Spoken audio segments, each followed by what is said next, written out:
Hello friends, তোমরা সব কেমন আছো? আশা করছি তোমরা সবাই খুব ভালো আছো, সুস্থ আছো। ফ্রেন্ডস, আমিও খুব ভালো আছি, সুস্থ আছি। বাবা, এই আধ ঘন্টা আগে কি বৃষ্টি কি বলবো। এত বৃষ্টি, মানে পাশাপাশি কাউকে দেখা যাচ্ছে না, এইরকম পুরো একদম আকাশ পুরো কালো হয়ে আসলো, এসে পুরো ভাসিয়ে দিয়ে চলে গেল। এই তো আমি এই দেখো এক্ষুনি সবে ছাদটাকে পুরো জল কাছিয়ে ঝাড়ফাড় দিলাম। ফুটি গাছটাকে তুলে ফেললাম, কিন্তু গোড়াটা ছিঁড়তে গেলাম, গোড়াটা ছিঁড়ল না। এটা ফুটি গাছে একটা ফুটি হয়েছিল, দেখবে চলো।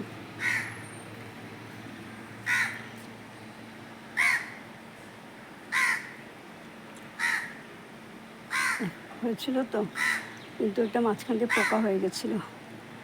তারপরে গাছটাই দেখলাম শুকিয়ে গেল, দেখো। আর কালকে কলমি শাক, পাট শাক, এগুলো সমস্ত শাক কালকে তুলে ফেলেছি। আর এই দেখো লাউ গাছটা আমার কি সুন্দর হচ্ছে এখন, পাতাগুলো কি সুন্দর বড় হয়ে হয়েছে না, বৃষ্টির জল পেয়েছে তো ওই জন্য। আর ওই গামলাটা আছে না, যে গামলাটার মধ্যে রয়েছে, সেই গামলাটা ভর্তি সার। ওই গামলাটাতে সার করেছিলাম, ভেবেছিলাম সারা বছরের জন্য সার করাবো। তো ওখানে দু একটা বীজ লাগিয়ে দেখছিলাম কী হয়। মা দেখলাম যে বীজগুলো হয়ে গেছে। আর দেখো আমার কচু গাছগুলো এখন বেরিয়েছে বৃষ্টির জল পেয়ে গামলাটার পাশে। আর দেখে একটা হলুদ রঙের রঙ্গন ফুল গাছের ডাল মিশে লাগিয়ে দিলাম। আর টমেটো গাছটাকে তুলে পাশে লাগিয়ে দিলাম। আর ওই কর্নারে লেবু গাছটা দিলাম। আর যেখানে লেবু গাছটা ছিল সেখানে এই নয়নতারা, এই নীলকণ্ঠ ফুল গাছটা ছিল। এবার ওইখানে থেকে নীলকণ্ঠ ফুল নিয়ে আসা খুব অসুবিধা, কারণ ওই জায়গাটা সবসময় জল পড়ে তো, নালির জলগুলো ওখানে পাস হয়। আর ওই জায়গাটা পুরো পেছল হয়ে গেছে। তো সেই জন্য এখন জল ঝাড়ফাড় দিয়ে পরিষ্কার করে ওই গাছটাকে নিয়ে সেখানে লাগালাম। আর এখানে যে গাছগুলো ছিল সেগুলো একটু এপাশ ওপাশ করে দিলাম। আর এখানে দেখো করবী ফুল গাছটাকে দেখো, এরকম চারপাশ দিয়ে ব্রাঞ্চ বেরিয়েছে। এই একই জিনিস দেখো আর একটা করবী, এখানেও দেখো এই করবী গাছটা আর ওই করবী গাছটা পুরো একরকম হচ্ছে না। এই গাছটা বাপের বাড়িতে জলের মধ্যে ছিল, তাই জন্য এত ব্রাঞ্চ বেরিয়েছে, কিন্তু ওইটা মাটির মধ্যে রুট হরমোন দিয়ে লাগানো হয়েছে, তাতেও এত জল বেরোচ্ছে। আর দেখো বেগুন গাছে মাত্র একটা পাতা আছে, সমস্ত পাতাগুলো ঝরে গেছে। আর এই ঝিঙে গাছে এখানে একটা করা হয়েছিল, এই জায়গাটা কড়াটা পড়ে গেছে।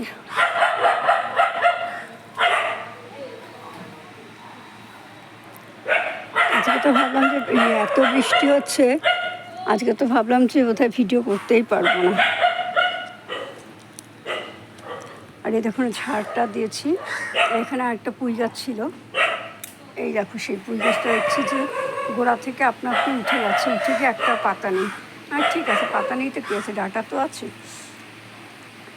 গাছেতে অন্য কুমড়ো শাকের পাতা দিয়ে একেবারে খুব সুন্দর করে একটা চচ্চড়ি খাওয়া যাবে, বেসনে চচ্চড়ি খাওয়া যাবে।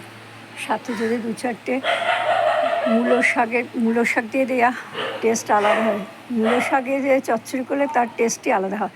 এই দেখো এখানে একটা নয়নতারা ফুল গাছ হয়েছে, এই নয়নতারা বলছি, নীলকণ্ঠ, আমার কি জানি আর নামগুলো না খুব ভুল হয়ে যাচ্ছে, কেন বুঝতে পারছি না। আর এবারে ওই যে এই দিকে যে গাছগুলো রয়েছে দেখো, এই শিউলি ফুলের গাছগুলো আছে। এবার শিউলি ফুলের গাছগুলো সমস্ত পাশে রোদে সরিয়ে নিয়ে যাব, কারণ রোদে সরিয়ে নিয়ে আসলে এখানে আবার একটা ঝিঙে গাছও আছে। অনেকগুলো লাগিয়েছিলাম তো, কখন কোথা দিয়ে কী বেরিয়েছে। ঝিঙে গাছ না ফুটি গাছ কে জানে, যাই হোক। তো এই যে এই গাছটাকে ওই দিকে নিয়ে যাব, সামনের দিকে, কারণ ওখানে রোদ আছে। এবার ওখানে শিউলি ফুল ফুটবে, আর এখানে পড়লে শিউলি ফুল ফলে তো তুলতেও পারবো না। এখন তো এসে গেল প্রায় শীত কাছাকাছি, বেলাটাও অনেকটা ছোট হয়ে গেছে। দুপুরবেলা কাজ করলে বুঝতে পাওয়া যায়। এখানেও দেখা আর একখানা শিউলি ফুল গাছ, এই গাছের পাতাটা বেশ সুন্দর বড় হয়েছে, আর ওইটা একটু ঝাড় টাইপের হয়েছে। আর নিচের ফুলকপি গাছের পাতাগুলো কখনো শুকিয়ে যায়, কখনো আবার তাজা হয়, বুঝতে পারি না। কিন্তু এখানে গাছটা দেখো মোটামুটি ঠিকই আছে এখন। জানি না তো এখানে ফুলকপি কখনো কোনো দিনও হবে কি হবে না, কারণ এটা তো মাথা কাটা ছিল, সেখান থেকে তো ব্রাঞ্চ বেরিয়েছে। একটা একটু ছোটও যদি হয় তাহলে হবে। আর শ্যাওড়া ফুলের থেকে আমি অনেকগুলো নিয়ে এসেছি, ওই লঙ্কা গাছ আর বেগুন গাছ। তো ওনাকে বলেছি যে কবে নিয়ে আসবেন দাদা, বললো সামনের সপ্তাহে, মানে আগামী সপ্তাহে। তা বললাম তাহলে আমি আগামী সপ্তাহে যদি না আসি তারপরে যদি আসি পাবেন। বলছে হ্যাঁ দিদি, এখন মানে সামনের সপ্তাহ থেকে মোটামুটি সমস্ত সিজন ফ্লাওয়ার্স নিয়ে আসবো, শীতের ফুল এগুলো নিয়ে আসবো। তারপর নানা রকমের 15 রকমের চন্দ্রমল্লিকা পাওয়া যায়, 15 রকমের পিটুনিয়ার পাওয়া যায়, আর আমি তো সেগুলো জানতাম না, সেগুলো নিয়ে আসবো।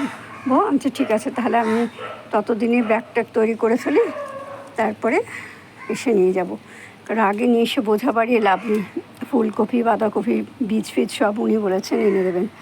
ক্যাপসিকাম বলেছিলাম, বলছে না দিদি এখন ক্যাপসিকাম নেবেন না, আর এখন ডালিয়া ফুলও নেবেন না, ডালিয়া ফুলের চারা নেবেন অক্টোবর মাসে। আমি তাই বলছি, আমি কেন? বলে হ্যাঁ। আর আমি একটু রজনীগন্ধা নিয়ে এসে দেবেন? হ্যাঁ নিয়ে এসে দেবো, সামনের সপ্তাহে যদি আসেন তাহলে ভালোভাবে পেয়ে যাবে। দেখো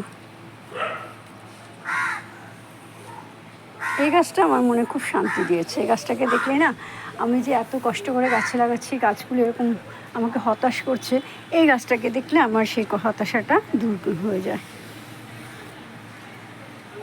যখন ডিপ্রেশন হয় তখন আমি এই গাছটার দিকে তাকাই, আর এই গাছটার দিকে তাকালে আমার এই ডিপ্রেশনটা কেটে যায়।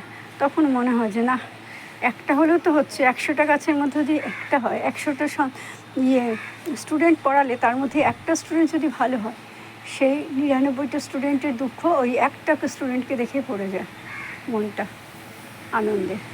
আর এই দেখো আমার নিম গাছটা এখন তত্তর করে কেমন লম্বা হচ্ছে।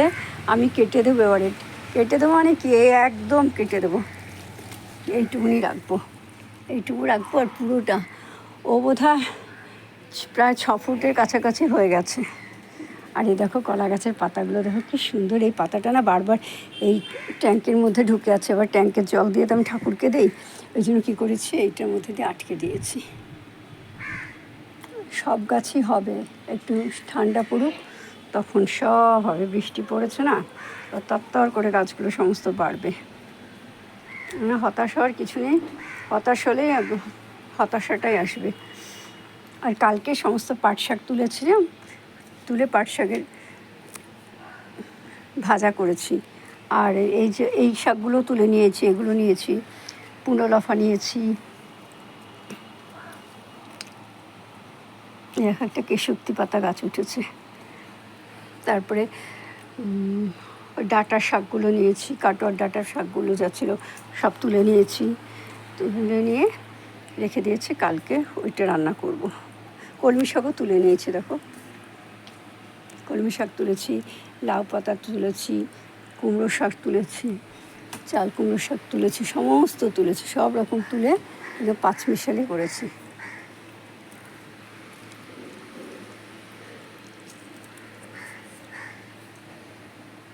দেখা যেমনই হোক তেমনই হোক, বাগান তো একটা দেখলেও মনটা ভালো লাগে যে না। তুলসী পাতাগুলো দেখো কি বড় বড় হয়েছে, আজকে সব এখান থেকে বড় বড় তুলসী পাতা তুলে নিয়েছি, 7খানা তুলেছি। আর এই যে বেগুন গাছগুলো,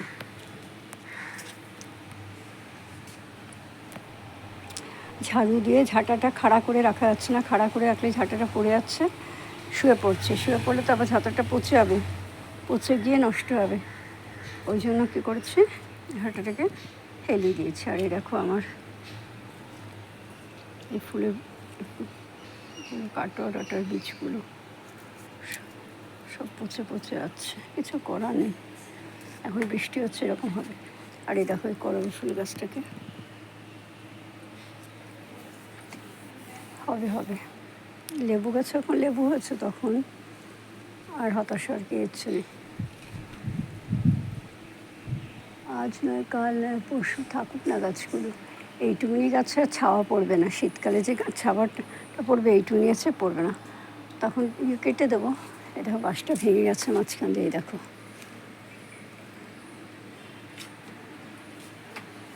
বাঁশটা ভেঙে গেলেই সব নষ্ট হবে। ঠিক আছে ফ্রেন্ডস, আজ এখানে রাখছি। দেখা হবে আগামী একটা ভিডিওর সাথে। ততক্ষণের মতো তোমরা সবাই খুব ভালো থেকো, সুস্থ থেকো, আনন্দে থেকো। এই দেখো কালকে একটা কুমড়ো ফুল ফুটলো, কাল আর পরশু একটা কুমড়ো ফুল ফুটলেও ফুটতে পারে। ওক। আর নিচের বাগানে বেগুন গাছগুলো মনে হয় নষ্ট হয়ে গেল। আমাকে দোকান থেকে বললো, আমি যে দিদি গাছগুলো দিচ্ছি নিয়ে আন, কিন্তু এই গাছগুলো কিন্তু 1 বছরই ফলন হবে। সামনে এবছর হলে সামনের বছর কিন্তু হবে না। এবছর বর্ষা হবে আর শীত হবে, তারপরের বছর কিন্তু হবে না। বলছি কেন? বলছে না, হবে না, এগুলো 1 বছরই ফলনের গাছ। ঠিক আছে। তবে নয়নতারা ফুল গাছ আমার অনেক হয়েছে, চন্দ্রমল্লিকা অনেক হয়েছে। ব্যাস কিছু যদি না হয়, ফুল গাছে পরিশ্রম বেশি হলো, ফুল গাছে লাগিয়ে দেবো। আর এই ক্যারেটটা মোটামুটি ফাঁকা হয়ে গেল। এই ক্যারেটের ভেতরে একটা লঙ্কা গাছ রয়েছে। এইখানে অনেক কিছু অন্য কিছু গাছ লাগিয়ে দেবো। বেগুন গাছে যে রোদ বেশি লাগে, জায়গা কোথায় রোদ দেওয়ার। এই সব সবজির খোসাগুলো দিয়ে দিয়েছি এখানে। আবার এখানেও কিছু দিয়েছি, দেখো এখানেও সবজির খোসা সব দিয়েছি ইয়ে করার জন্য। কিন্তু হলে কী হবে, জায়গা তো কম, অসুবিধা হচ্ছে। ঠিক আছে ফ্রেন্ডস, দেখা হবে আগামী একটা ভিডিওর সাথে। ততক্ষণের মতো তোমরা সবাই খুব ভালো থেকো, সুস্থ থেকো, আনন্দে থেকো। Bye, tata.